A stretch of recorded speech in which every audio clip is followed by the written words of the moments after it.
ঠাকুরের আতুল চরণে প্রণাম জানিয়ে, আরাধ্যা জগৎজননী বড় মায়ের আতুল চরণে প্রণাম জানিয়ে, পরম পূজ্য পাদ বরদার চরণে প্রণাম জানিয়ে, পূজনীয় আচার্যদেবের চরণে প্রণাম জানিয়ে সকলকে আমার রানন্দিত জয়গুরু বলে আলোচনা প্রসঙ্গে পঞ্চম খণ্ডে যতীন্দ্রনাথ ঠাকুর। নাম ধ্যান করতে বসলেই তো ব্যক্তিগত, পারিবারিক ও পারিবেশিক নানা কথা মনে তোলপাড় করতে থাকে, তার উপায় কি? সেজে ঠাকুর, এই তো স্বাভাবিক, এর জন্য মন খারাপ করার কি আছে? আমরা যেসব সমস্যা নিয়ে জড়িত, নামদানের সময় সেগুলি তো মাথাচাড়া দেবেই। ব্যক্তিগত, পারিবারিক ও পারিবেশিক কোনো সমস্যা পরম পিতার এলাকায় বাইরের জিনিস নয়। ওই সব চিন্তা আসলে চাপা দিতে বা তাড়াতে চেষ্টা না করে ওগুলিকে ইষ্টানক সমাধান কিভাবে হতে পারে তাই ভেবে দেখতে হবে। ওই সব চিন্তা আসলে চাপা দিতে বা তাড়াতে চেষ্টা না করে ওগুলি ইষ্টানক সমাধান কিভাবে হতে পারে তাই ভেবে দেখতে হবে এবং বাস্তব চালনায় সেই অনুযায়ী চলতে হবে, তবে সেগুলি ইষ্টপ্রুত হয়ে উঠবে। এইভাবেই সব কিছু ধীরে ধীরে ইষ্টে অম্বিত হয়ে উঠতে থাকবে। যতীনদা, কথাটা ঠিক ধরতে পারলাম না। সেজে ঠাকুর, ধরেন নামধানের সময় অর্থ সমস্যা আপনার মনকে পীড়া দিচ্ছে। আপনি যদি তখন ভাবেন কিভাবে মানুষকে সুষ্ঠুভাবে সেবা দিতে পারেন, কিভাবে বহু লোকের প্রয়োজন পূরণ করতে পারেন, কিভাবে তাদের সুখ সুবিধা করে দিতে পারেন তার ভিতর দিয়ে, কিন্তু আপনার অর্থ সমস্যার ইষ্টানক সমাধান আপনার ভিতর গজিয়ে উঠতে পারে। এতে সমস্যাটা আপনাকে ইষ্ট দেখে বিচ্যুত করতে পারল না, বরং আপনার ইষ্টচলনকে আরও উদ্যত করে তুলল।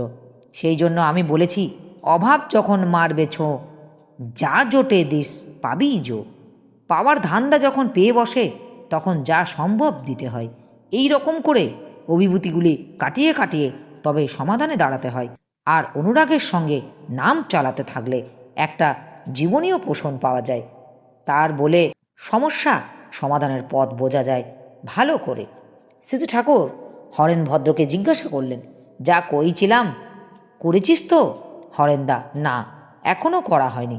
সেজে ঠাকুর, যখন যেটা করণীয় তখন যদি তা না করিস তাহলে কিন্তু দুর্ভোগের ভিতর পড়ে যাবি। আর সেও দুর্ভোগ তোর শুধু একার নয়, কার্যকরণ সম্পর্কে অনেকেরই। আর তোরা যদি দুর্ভোগের ভিতরে পড়িস, আমি তা থেকে রেহাই পাই না।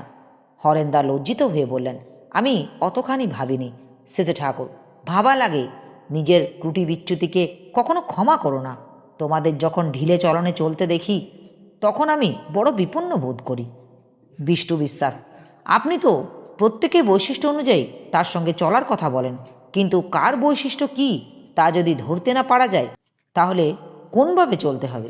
সেজে ঠাকুর, তা তুমি বুঝতে পারো আর না পারো, এটা ঠিক জেনো যে প্রত্যেকে তার সত্তাকে ভালোবাসে। সে বেঁচে থাকতে চায়, সুখে থাকতে চায়, প্রশংসা চায়, ভালোবাসা চায়, প্রিয়জন যারা তাদের ভালো চায়। এগুলি সবারই চাহিদা। তাই প্রত্যেকের সত্তা পোষণের প্রতি লক্ষ্য রেখে যত চলতে পারবে ততই কৃতকার্য হবে। এখানেই দরকার বৈশিষ্ট্য অনুগ সেবা। আগ্রহের সঙ্গে লক্ষ্য করলেই প্রত্যেকের বৈশিষ্ট্য অল্প বিস্তর তোমার কাছে ধরা পড়বেই। প্রধান জিনিস হলো আগ্রহ ও অনুসন্ধিৎসা, ওর থেকেই চোখ ফুটে যায়। মানুষকে স্বস্তি ও তৃপ্তি দেওয়ার লক্ষ্য যদি থাকে তাহলে চলনা ঠিক হয়েই আসে। মনোরঞ্জন দা বললেন, অনেক মানুষ আছে এমন অহংকারী যে তারা ধর্ম ও কৃষ্টির কথা শুনতেই চায় না। সেখানে কেমন করে যাজন করতে হয়? সেজে ঠাকুর, যারা শুনতে চায় না তাদের জোর করে শোনাবার কি দরকার?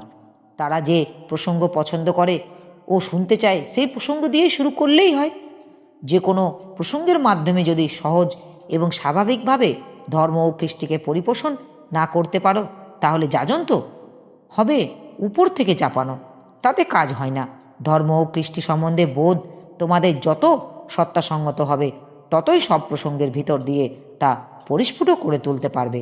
কোনো বিষয়ের মধ্যে যে ধর্ম ও কৃষ্টি নেই তা তো বুঝতে পারি না। বেঁচে থাকা ও বেড়ে চলার আকুতি কিন্তু সবারই আছে, যে যেমন সমীচীনভাবে তার তেমনি।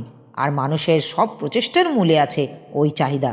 মানুষ ভুল করতে পারে, কিন্তু ভুল তার সত্তার কাম্য নয়। সেজে ঠাকুর শৈলেন্দাকে জিজ্ঞাসা করলেন, তুই আজকাল লিখিস না? শৈলেন্দা, মাঝে মাঝে লিখি। সেজে ঠাকুর, লেখা ভালো, লেখার ভিতর দিয়ে যাজন হয়।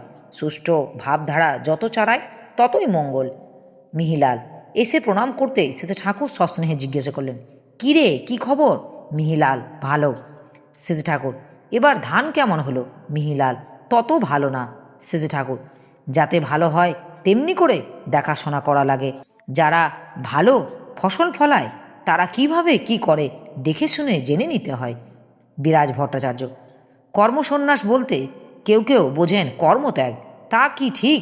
শ্রীজি ঠাকুর: কর্মত্যাগ করে মানুষের জীবনে চলে না। সমস্ত কর্ম যখন ইষ্টার্থে নিয়োজিত ও সংন্যস্ত হয় তাকেই বলে কর্মসন্ন্যাস। কর্মসন্ন্যাস মানুষকে সক্রিয়ভাবে ইষ্টে যুক্ত করে তোলে। অমন্তর কর্ম ইষ্টানুরাগেই অপরিহার্য অঙ্গ, তাই তা ত্যাগ করার কথা ওঠে না। আর জীবনে কৃতকার্য হতে গেলেই চাই ইষ্টস্বার্থী ও কর্ম করা, কারণ আত্মস্বার্থী হয়ে কর্ম করতে গেলেই মানুষের বুদ্ধি বিভ্রম হওয়ার সম্ভাবনা বেশি থাকে। নিজের জালেই নিজে জড়িয়ে যায়, তাতে শেষ পর্যন্ত লাভ হয় না। বিনয় বিশ্বাস: অনেকে যথেষ্ট পরিশ্রম করে কিন্তু খাটুনির তুলনায় লাভ করে সামান্য, আবার অনেক কম পরিশ্রম করেও বেশ লাভবান হয়। এর কারণ কি? শ্রীজি ঠাকুর: শুধু করলেই হয় না, বিধিমাফক করা চাই, অর্থাৎ যেমন করে করলে হয় তেমনি করেই করা চাই। যে যত নিয়ন্ত্রিত তার কাজও তত সুশৃঙ্খল ও নিখুঁত হয়, আর কাজ যত নিখুঁত হয় সুফলও ফলে তেমনি। করার পথে অনেক বাধা আসতে পারে, কিন্তু বাধাগুলিকে যে সুকৌশলে বিনষ্ট করতে না পারে তার উদ্দেশ্য সিদ্ধ হওয়া কঠিন হয়ে পড়ে। তুমি হয়তো একটা ব্যাপারে খুব খাটলে, কিন্তু এমন জায়গায় হয়তো করলে, রেগে গেলে যে তোমার সমস্ত খাটুনিটাই পণ্ড হয়ে গেল। এইভাবে নানা প্রবৃত্তি করে মাঝখানে এসে কাজের ফল হতে আমাদের বঞ্চিত করে। আবার সময় মতো কাজ করা চাই। সময় ছাড়িয়ে শত পরিশ্রম করলেও সুবিধা হয় না। কাজের প্রস্তুতিও ঠিকমতো চাই।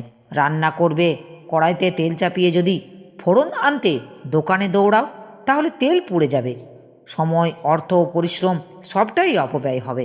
তাই কি করতে কি লাগে সম্যকভাবে ভেবে নিয়ে সাধ্যমতো আগে থাকতে প্রস্তুত হতে হয়। অনুধান না থাকলে পদে পদে হয়রান ও নাজেহাল হতে হয়। কারো কর্মপ্রবোধী স্নায়ু সক্রিয়, বোধপ্রবাহী স্নায়ু সক্রিয় নয়, আবার কারো বোধপ্রবাহী স্নায়ু সক্রিয়, কর্মপ্রবোধী স্নায়ু সক্রিয় নয়। এই দুইটি কিন্তু খাক্তির লক্ষণ, চায় সমন্বয় সংগতি। তাই কাজ করার সঙ্গে সঙ্গে নিরোগ পরখ করতে হয় নিজের ভিতর ত্রুটি কোথায়, আর যখন যেটা ধরা পড়ে তখনই সেটা সেরে ফেলতে হয়।